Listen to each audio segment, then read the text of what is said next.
Hi students, मैं धीरज अवस्थी आज फिर आप लोगों के साथ एक टॉपिक लेके आया हूं, अमरूद की खेती। आप सभी लोग जानते हैं अमरूद प्रत्येक स्थान पर उगाई जाने वाला एक फल है जो कि हर प्रकार की भूमियों में लगभग उगाया जा सकता है। भारत के विभिन्न राज्यों में इसकी खेती की जाती है और इसका फल मीठा, स्वादिष्ट, मुलायम होता है और ये विभिन्न रंगों में मिलता है, जैसे कि लाल गूदे वाली वैरायटी होती है, हरे गूदे वाली और सफेद गूदे वाली होती है। इसमें विटामिन सी की प्रचुर मात्रा पाई जाती है। आइए इसके बारे में कुछ हम कन्वर्सेशन आप लोगों से करते हैं।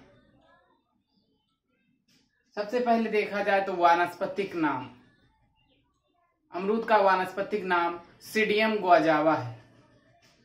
यह मिर्टेसी फैमिली से बिलोंग करता है, अर्थात इसका जो कुल है वो मिर्टेसी है। नेक्स्ट, यदि उत्पत्ति स्थान की बात करें तो ये उष्ण अमेरिका का उष्णकटिबंधीय क्षेत्र माना जाता है और क्षेत्रफल में देखा जाए तो इंडिया में जो क्षेत्रफल है वो महाराष्ट्र का पहले स्थान पर, दूसरे स्थान पर बिहार आता है और तीसरे स्थान पर यूपी आता है। नेक्स्ट, उत्पादन की यदि बात करें तो उत्पादन में बिहार पहले स्थान पे, वेस्ट बंगाल दूसरे स्थान पे और गुजरात थर्ड स्थान पे आता है। आहार मूल्य की बात करें तो इनमें नमी जो होती है 76.1% नमी होती है, मॉइस्चराइजेशन होता है। नेक्स्ट, प्रोटीन्स की बात करें 1.5% प्रोटीन पाई जाती है। नेक्स्ट, वसा की बात करें तो 0.5% वसा होती है तथा खनिज पदार्थ 0.8% पाए जाते हैं। कार्बोहाइड्रेट 14.5% होता है। ये इसका आहार मूल्य है अमरूद का। आइए कुछ उन्नतशील किस्में देखते हैं यूपी के लिए। यूपी के लिए उन्नतशील किस्में जो हैं वो इलाहाबादी, सफेदा, चित्तीदार, लखनऊ 49, ये most suitable for competitive variety है जो कई बार पूछी जा चुकी है। एप्पल कलर, बनारसी, सूरखा, मिर्जापुरी, वेदाना जैसी आदि इम्प्रूव वैरायटियां हैं यूपी के लिए। बोटेनिकल प्रोपेगेशन की बात करें तो वानस्पतिक प्रवर्धन की निम्न विधियां हैं, जैसे इंचार्जिंग। इसमें इंचार्जिंग की जाती है। इसके लिए क्या करते हैं, नए पौधे के सीडों को पुराने पौधों के पास ले जाकर के बो देते हैं और फिर उनका इंचार्ज कर देते हैं। नेक्स्ट है लेयरिंग। इनमें लीची की तरह इसमें भी लेयरिंग की जा सकती है। नेक्स्ट है कटिंग, कलम बना करके हम दूसरे पौधे जो हैं वो तैयार कर सकते हैं। यदि प्लांटिंग की मेथड देखा जाए, रोड टू प्लांट की डिस्टेंस जो है वो 60x60 होनी चाहिए। नेक्स्ट है इंटरक्रॉपिंग, अंतर सस्सन की बात करें तो अंतर सस्सन के लिए इसमें चूंकि ये बड़े पौधे होते हैं तो इसके नीचे हम छोटे पौधे की क्रॉपिंग कर सकते हैं, जैसे फूल गोभी, पात गोभी, मटर, उर्द, मूंग जैसी क्रॉप को हम आसानी से उगा सकते हैं, जिससे हमारा दोहरा लाभ हो जाएगा। एक तो हमारा प्लांट जो है वो भी तैयार होते रहेंगे और हमें इंटरक्रॉपिंग की क्रॉप का एडवांटेज मिल जाएगा। नेक्स्ट है क्रंतन। क्रंतन का मीन्स होता है कटाई करना, जिसे प्रूनिंग कहते हैं। डालों को और शाखाओं को संयमित रूप प्रदान करना ही क्रंतन कहलाता, प्रूनिंग कहलाती। ऐसा कई क्रॉपों में होता है, इसको मोस्टली प्रूनिंग के नाम से ही जानते हैं। क्रंतन बहुत कम लिखा मिलता है। नेक्स्ट है फूल तथा फलन। फूल तथा फलन की 3 प्रावस्थाएं होती हैं। फूल और फल जो हैं वो 3 टाइम्स में आते हैं, 3 टाइम्स में आते हैं। नंबर 1 जून जुलाई। जो फूल जून जुलाई में आते हैं वो नवंबर तक क्रॉपिंग कर पाते हैं। अपनी जो फ्रूट देते हैं वो नवंबर तक अच्छे फ्रूट देते हैं, जिसे मृग बहार के नाम से जानते हैं। इस क्रॉपिंग में क्या होता है, 300 से 500 फल जो हैं पर प्लांट आते हैं। नेक्स्ट, फरवरी में जो फ्लावरिंग स्टेज है उसका एडवांटेज हमें जून जुलाई में मिलता है। इसे अम्बे बहार के नाम से जानते हैं। इसमें 100 से 300 फल आते हैं पर प्लांट। नेक्स्ट है अक्टूबर में जो प्लांटिंग की जाती है वो उसे हस्त बहार के नाम से जानते हैं। ये उपरोक्त दोनों विधियों से कम प्रोडक्शन करती है।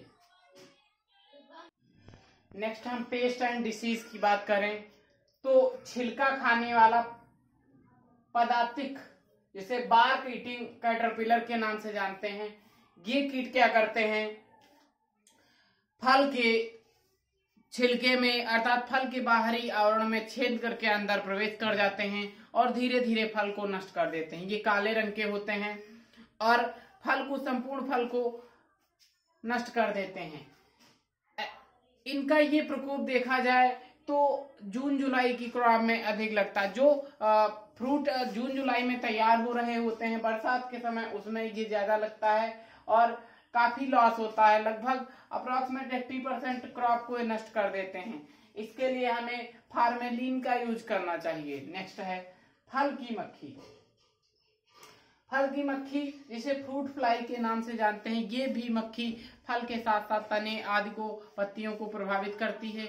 इसके लिए हमें क्या करना चाहिए, 1 भाग निकोटीन और 600 भाग पानी का मिलाकर स्प्रे करना चाहिए, जिससे कुछ कंट्रोल किया जा सकता है। नेक्स्ट हम बात करें तो मिलीबग। मिलीबग ये भी फल के साथ साथ अन्य भागों को प्रभावित करती है। इसमें भी ये बरसात के समय ये भी अपना प्रकोप दिखाती है और इसमें भी फल जो है नष्ट हो जाते हैं। ये पके फलों की अपेक्षा कच्चे फलों में भी अधिक प्रवेश करती है, जिससे फल अपना पूर्णतया मैच्योरिटी नहीं हो पाती और पहले ही खराब हो जाते हैं। नेक्स्ट है सूखा रोग, विल्ट डिसीज। जैसा कि नाम से ये रोग जो है फ्यूजेरियम ऑक्सीस्पोरियम नामक फंगस के द्वारा फैलता है। इस रोग में ये पानी की कमी के साथ साथ अन्य एलिमेंटों की कमी हो जाती है, जिसके कारण ये रोग लग जाता है, या फिर अधिक प्रोडक्शन क्रॉप में हो गया और उसे पूर्णतः एलिमेंट्स ना प्राप्त हुए, इसीलिए ये रोग लग जाता है और संपूर्ण पौधा नष्ट हो जाता है। इसमें शाखाएं और टहनियां धीरे धीरे सूखती हैं। तो इनके लिए मैनेजमेंट यदि करना है तो हमें क्या कर सकते हैं कि उन टहनियों को जिसमें ये रोग लग रहा हो उन्हें तोड़कर फेंक देना चाहिए और एक पौधे के साथ साथ उसका मैनेजमेंट करना चाहिए, उसकी व्यवस्था करना चाहिए, उसमें पानी आदि की समस्याओं को, तत्वों की समस्याओं को पूर्ण करना चाहिए। वैसे ये एक से दूसरे में फैल सकता है। नेक्स्ट है कालवर्ण, जिसे एंथ्रेक्नोज से नाम से जानते हैं। ये कोलेक्टोरिकम सीडी नामक फंगस के द्वारा फैलता है।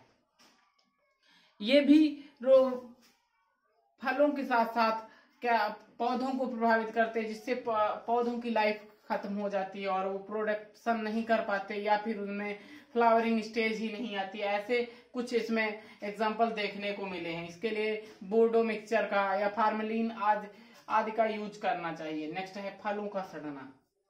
जैसा कि नाम से है तो इसमें फल सड़ जाते हैं। ये डिसीज जो होता है फाइटोप्थेरा पारासिटिका नामक फंगस के द्वारा फैलता है।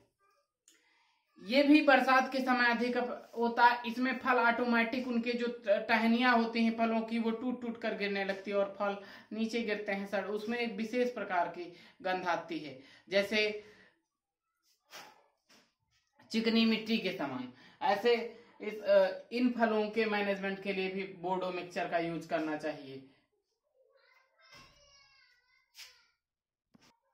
लास्ट में आप लोगों को एक क्वेश्चन बताना है कि भारत में कितना हेक्टेयर क्षेत्रफल पर अमरूद की खेती की जाती है। यदि मेरा वीडियो अच्छा लगे तो लाइक, शेयर और सब्सक्राइब करें। Thank you.